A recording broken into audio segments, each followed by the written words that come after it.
Puntung rokok yang ditemukan di flat tempat tinggal Mary McLaughlin menjadi petunjuk pertama yang mengungkap identitas pembunuh perempuan tersebut lebih dari 30 tahun setelah dia dicekik hingga tewas. Inilah teka-teki kasus pembunuhan selama 30 tahun yang terungkap berkat puntung rokok.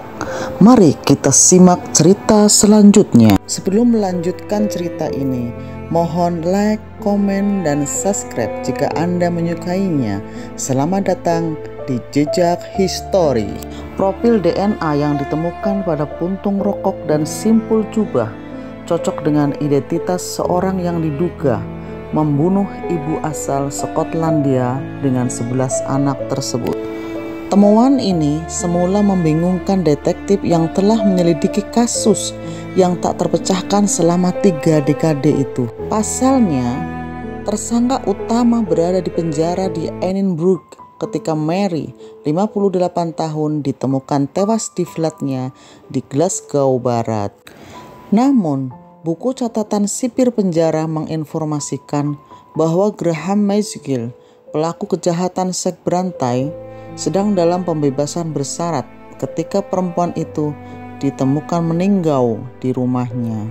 McGill mengungkapkan bahwa ia kembali ke selnya hanya beberapa jam setelah meninggalkan rumah Mary pada dini hari pada 27 September 1984. Film dokumenter BBC terbaru, Murder Case: The Hunt for Mary McLaughlin's Killer, mengisahkan penyelidikan misteri kasus pembunuhan Mary yang belum terpecahkan, serta dampak pembunuhan tersebut terhadap keluarganya. Ilmuwan forensik Joanna Sorsain berkata, ada beberapa pembunuhan yang melekat dalam ingatan Anda. Pembunuhan Mary adalah salah satu kasus yang belum terpecahkan, paling mengganggu yang pernah saya tangani. Mary menghabiskan malam terakhirnya dengan minum-minum dan bermain domino di sebuah klub. Dia meninggalkan bar sendirian antara pukul 22.15 dan 22.30 dan berjalan kaki kurang dari 2 km ke flatnya. Di tengah jalan, ia memasuki sebuah toko keripik.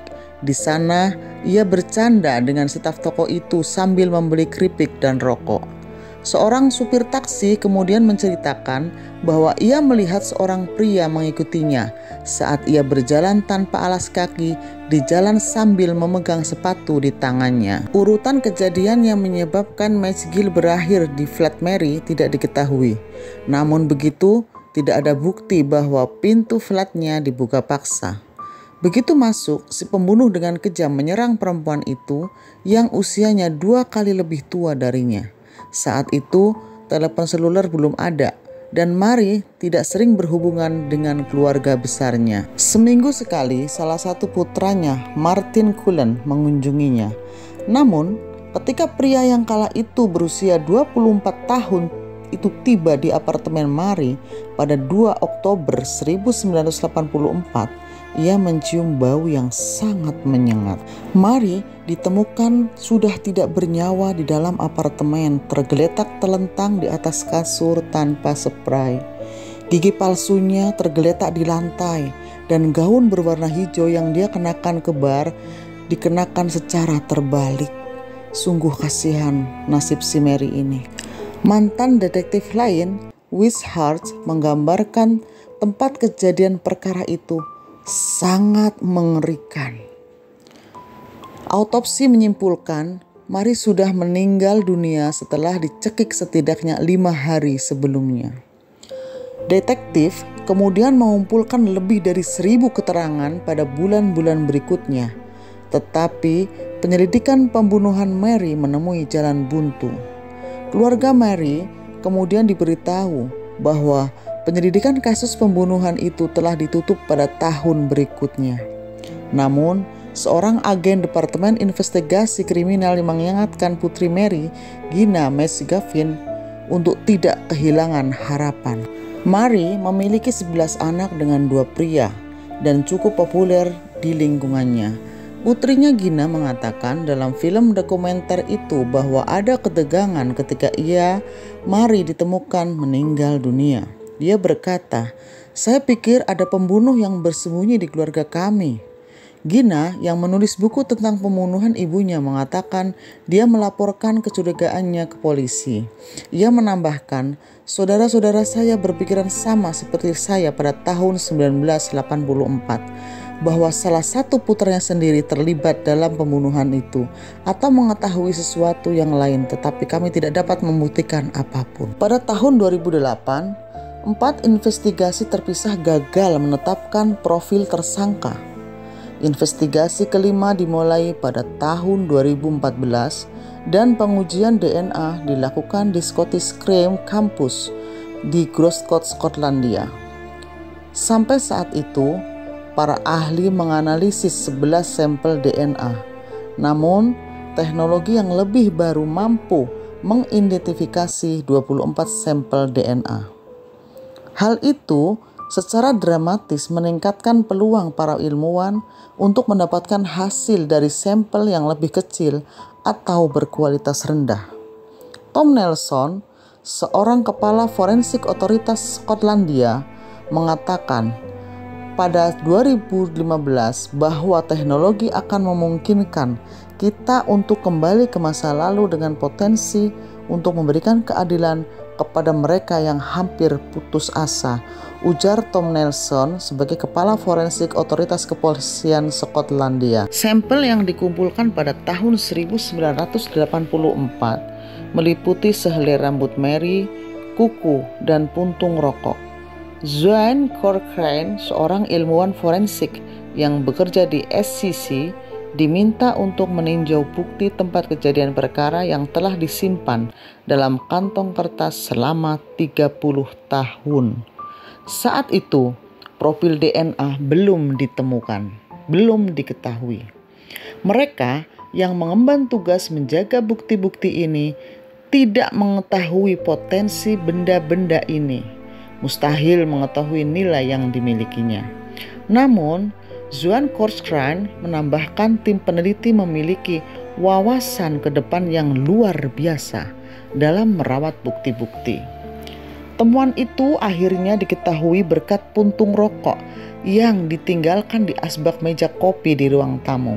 Hal ini menjadi perhatian khusus bagi tim penyelidikan kasus yang belum terpecahkan ini karena merek rokok yang disukai Mary adalah Woodbine.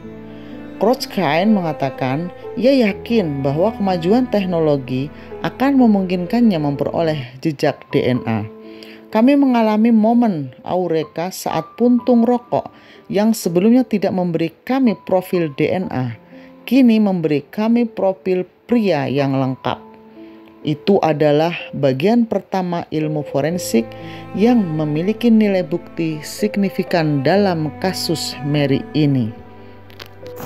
Informasi tersebut dikirim ke basis data DNA Skotlandia dan dibandingkan dengan ribuan profil narapidana. Hasilnya sampai ke Cochrane melalui dokumen yang dikirim via email. Dia segera mengulir ke bawah dan melihat tanda X yang di samping kotak adalah cocok. Itu adalah momen yang membuat bulu kuduk merinding, kata salah seorang ahli. Formulir itu mengidentifikasi seseorang bernama Graham McGill yang dijatuhi hukuman serius atas pelanggaran seksual. Setelah 30 tahun, kami menemukan individu yang cocok dengan profil DNA tersebut.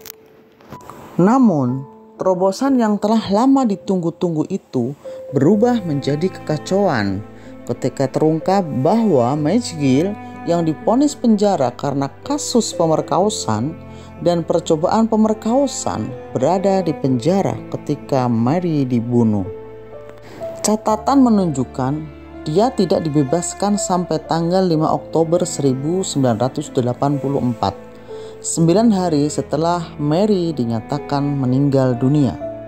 Mantan Sersan Ken McGubbin ditugaskan untuk memecahkan misteri itu. Dan Cochrane diberitahu bahwa bukti forensik lebih lanjut diperlukan untuk membangun kasus yang meyakinkan.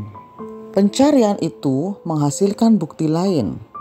jubah yang digunakan untuk mencekik Mary.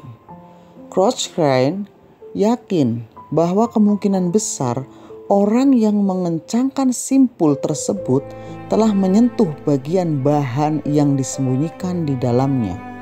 Di bawah cahaya lampu neon di laboratoriumnya, ia berlahan melepaskannya sedikit demi sedikit untuk memperlihatkan jaringan itu untuk pertama kalinya dalam lebih dari 3 dekade. Kami menemukan bukti kunci DNA Graham McGill, kata Cochrane. Dia telah mengikatkan ikatan itu di leher Maria dan membuat simpul-simpul itu untuk mencekik Mary. Jejak air mani McGill juga ditemukan pada gaun berwarna hijau yang dikenakan Mary.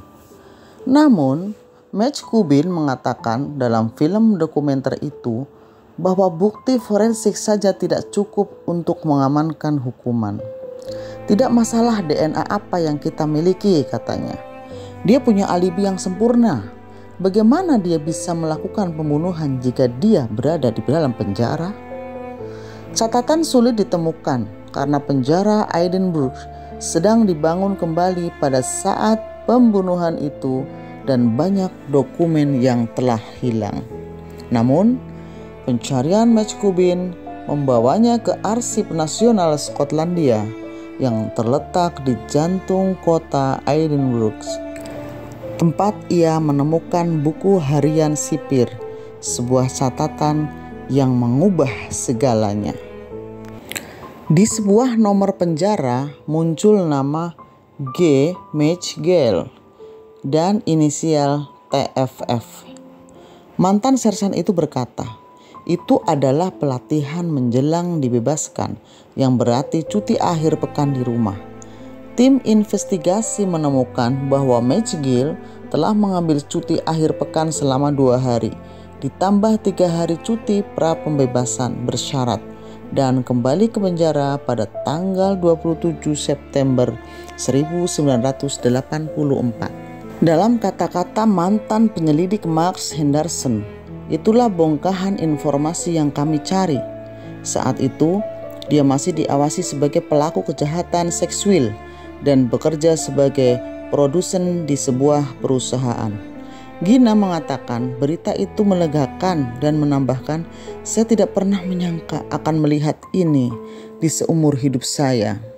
McGill akhirnya dinyatakan bersalah setelah sidang selama 4 hari pada April 2021 dan dijatuhi hukuman minimal 14 tahun penjara.